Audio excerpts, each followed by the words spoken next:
Alright, hello everyone. So, Season 3 guide has been released. It's actually a pretty good guide, honestly. I don't even need to make any videos on tier lists or whatever because they pretty much tell you whatever's gonna happen in this guide. So, if you are a player from Season 1 onwards, you pretty much know the drill. And if you are just coming in for Season 2, I'll let you know what are the important things to take note of and how the system actually works when we transfer seasons. Right. So, first off, ego shards. What happens to your ego shards? It will get divided by 2, rounded up. Pretty much all of your shards will have this same treatment. So, what you want to prioritize here is sparking the units that you really want for Season 2, and then whatever is left will just get transferred over to Season 3. You will not be able to instantly spark something new from Season 3 because all of your shards get halved. Unless you have like 800 shards for some reason, then that's the only way you can insta-spark something. Right. And then what happens at Season 3 is that they'll actually show you this image here. And this image will tell you exactly how much has been converted.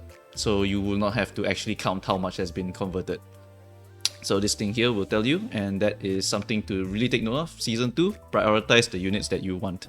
Pop your shards now, so that Season 3 onwards, you can start farming for the next units. Alright, and then how this works, right, is that the main story will be released on the 16th of November, and only Season Pass level 1 to 20 will be available. But you can farm. They will track your EXP retroactively and then give it back to you later on. So you can actually grind all the way to level 60 on day 1, and then when part 2 opens, you get to 40 immediately, and then part 3 opens, you get to 60 immediately. That's pretty much how it works. Right, and then the next one. Take note that progression rewards, which is the top right of your story mode, you know, the Lunacy, that will only be claimable when the third part comes out. So you will not be able to get the top right story Lunacy for clearing stages with within 10 turns, all that stuff. You will not be able to claim that until November 30th. Next, identity level is being increased to 40. From Season 1 to 2, we went from 30 to 35. Now we're going from 35 to 40. New level boost ticket has been added so that we can go up to 40 immediately. EXP and Thread. This is a pretty big one. We are getting Tier 4 for EXP and Tier 3 for Thread. And the module cost will stay the same. So I imagine that this will be the most efficient one. And take note that it is also the Season 2 bosses. So it will be so that no one will cry as the sloth boss, for example, here. Right, besides that, this is the big one for any new player. First off, you need to take note, extraction, right? Your Season 2 ID, event ID and egos, right? Not the Season 2 IDs. The Season 2 event IDs and egos, those will not be pullable extraction, right? So it will only be these two. It will be Ishmael, Molar, as well as the Honglu. The Honglu one is not really important, but the Ishmael one's probably going to be quite important for a lot of sinking teams in the future, and she has somewhat use in just applying fragility and I think a bit of self-tremor stuff, yeah, so she might be quite important in future team comps, so I might just pick her up anyway. And also we have the Ishmael ego coming soon, so maybe she's a good fueler of that ego.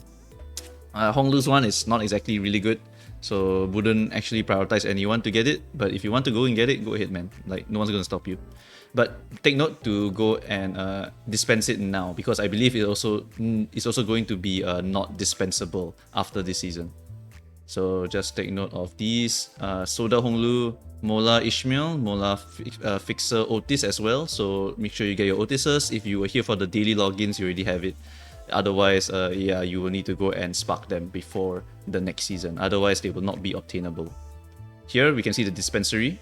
Dispensary does the same thing. Your Season 2 event IDs and egos and your Season 2 IDs will not be available. In exchange, Season 1 IDs and Season 1 event IDs and egos will be available in the Dispensary. So basically, Ebony Stem from Season 1 will now be available for people who weren't here before. And Ninclair will also be here and available for anyone in the Dispensary. Yep. And then Season 2 IDs, basically all of our current IDs from K Honglu to whoever will just not be able to be gotten anymore from Dispensary. So if you want to shard them now. Otherwise, you will have to pretty much RNG pull them in Season 3, or you will have to just wait until Season 4, then they will come back. Right, and then you can take a look here, all of the IDs that will be removed from the Dispensary. So Spice Bush, very high priority. K-Corp, honestly, high priority as well. Sunshine Heathcliff, not super high, but getting buffs, so I do kind of like him a lot, but at the same time, if you have Rabbit Heathcliff, you're pretty much set, honestly. There's nothing Sun Shower really can do that matches to Rabbit, so wouldn't put him as a super priority, but if you happen to have some shards left over, feel free to get him as well. Rodion Rose Banner is actually pretty damn solid, so I would recommend as well. So there are 3 options here for Yisang, Honglu, Rodion. If you do not want any of them, feel free to not get them. Honestly, Yisang and probably K-Hong are the only 2 that I would be using a lot of. Rodion for Refraction Railway, I kind of use Dichi or the base Rodion for buffs, so really nothing much else for Rose Banner. But Rose Banner is still a very strong unit, so I don't know, it's up to you guys. Right, and then for the 2 stars, Rose Banner Massault, Lobotomy Ego Sloshing Ishmael, Red Sheet Sinclair, Rose Banner Workshop Fixer Gregor. I think only Red Sheet Sinclair has an interesting shtick because Rupture stacking on bosses is actually pretty legit. Otherwise, the rest not super necessary if you have a 3-star equivalent. So for new players, priority here would probably be Yisang, followed by Honglu, and then after that, the rest is whatever you want really. Right, so all of the list is here. You can feel free to just go into the Steam site and then just go and look at what is going to be rotated out, and then you prioritize yourself.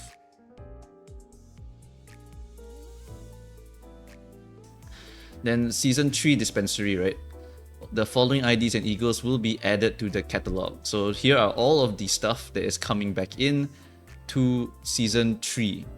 So the Dispensary will now be able to get Kapot Basalt, Kapot Ishmael, ADD Heathcliff, Sunshower Otis, Sunshower Yisang. These are all going to be claimable from the Season 3 Dispensary. Honestly, out of all of these, I think Kapot Basalt, well, that one was free, so that one was really good, pretty good. Sunshower Yisang is going to be the main winner. If you really want any of the egos here, right, it's 100% going to be Sunshower Yisang. It is literally busted. It just does so much for the sloth teams that you pretty much want this. The issue that I have with this, right, is that if you scroll down a little bit more, they actually do say here that the ego and battle announcers from previous season passes are now purchasable with paid lunacy. So not sure if this is going to be an optional thing. Like maybe if I have shards, I can just go and redeem them, or am I only able to redeem them with paid lunacy? In which case, I pretty much have to pay to get Sunshower Yisang, which honestly he was on the paid version of the Battle Pass. So I guess maybe a reduced amount of paid lunacy to get him. I don't know. Hopefully it's just an optional thing. Otherwise, it's gonna feel really bad for the F2Ps. They will just be locked out of this really amazing ego. Besides that, Sunshower Yisang, Season 1 IDs. Now these ones I'm certain will be obtainable. This one is only affecting Season Passes stuff. If it's not Season Pass related, then it doesn't matter. The event ones, you definitely want Ninclair. Ninclair has literally been used non-stop for every single railway and pretty much all content because he is just such a disgusting blunt damage dealer. He just does so much, and yeah, there's like no replacement for him. He's pretty much the blunt damage dealer. So Ninclair would be the highest priority for a new player. Besides that, honestly, from this list, I would say Ting Tang, maybe the second one, because Ting Tang passive very good, helps in mobbing as well, so really strong. Grippy is very good also. The skill 2 mainly, the grippening or whatever they call it, the one that applies gaze, is really strong. So I always kind of bring him along to apply more of that gripping so that I can do a shit ton of damage with my rabbit, my piercing moves and my blood moves. Yep. Another good one, Lobotomy Corp Faust, really good. Just solid coins all around, just really strong as a clasher, as well as really fast, so she gets to intercept a lot of stuff. LCCB Ishmael, pretty good if you want to reroll like crazy, but nowadays rerolling is not very important, so not as high as a priority, but still pretty okay as a unit. And then the rest is just flavor really. It's pretty much whether you want them or not, because honestly the rest are pretty much not going to be used too much in most content, except for maybe thematic runs where you're trying to do like G-Corp only runs or something like that. Yeah, so repeating, it's going to be Ninclair, Ting Tang, Grippy, Lob, Faust. And that is pretty much the 4 that I recommend. Then the rest is just utility, or if you just have extra shards that you're willing to pop for these Season 1 IDs.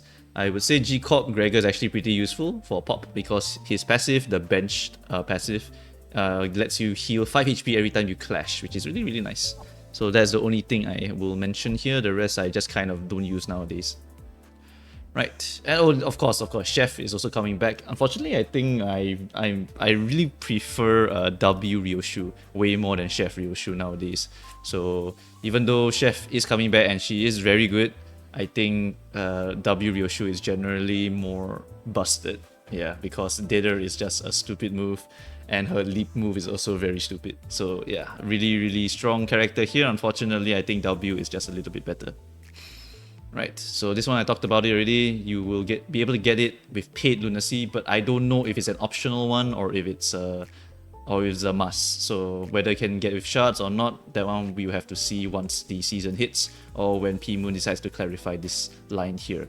They know it's paid Lunacy, right? So you have to pay. You cannot use your stored up free Lunacy. So do take note of that. Yep. And then there are new packs added, monthly experience pack, weekly experience pack, monthly thread pack. I recommend new players don't spend on these because EXP and thread stuff, right? You can pretty much just grind over time. There's really nothing much else to do but grind over time anyway, so just chill, you know? Like, you don't have to rush to upgrade your units. If you rush to upgrade all your units, you pretty much will be done with the game really quickly. It's better to just chill out, log in, do dailies, and then just peace out. It's pretty fast anyway. The only thing that is the only thing you do in Limbus right now is pretty much do Refraction Railway or you do Mirror Dungeon as like your end game. So that will mostly be pool related stuff and sparking related stuff. So if you want anything to buy, it's probably going to be Lunacy related or Battle Pass related. Right. Besides that, Mirror Dungeon 3 will be added during Season 3. With the Mirror Dungeon 3 update, all of them are going to get combined into one. Very interesting news for this one. Combined Mirror Dungeon will be classified by difficulty, such as normal or hard. And yeah, I don't know how this is gonna work. I think maybe the new Mirror Dungeon will just fuse all of the previous enemies and ego gifts, so we will probably get like a huge roster of ego gifts. I really can't wait for that one. It's gonna be pretty interesting. And they're also expanding on the starter buffs, so it's gonna be a lot more interesting. And they also let you turn off some of them, so that actually enables you to do more stuff. For example, right now, I think one of the starter buffs is you heal 10% with every node, right? But that's actually very bad for She Ishmael because She Ishmael wants to stay at 50%. So this buff actually could be turned off if I wanted to run a She gang so that I can stay at 50% HP. So this is quite nice. And then every season, the Mirror Dungeon renewed to fit the themes of the new season, blah blah blah. Oh, starter buffs also getting renewed, with last season's starter buffs expiring. Oh, okay, so they give you something to do for the next season. Okay. Alright.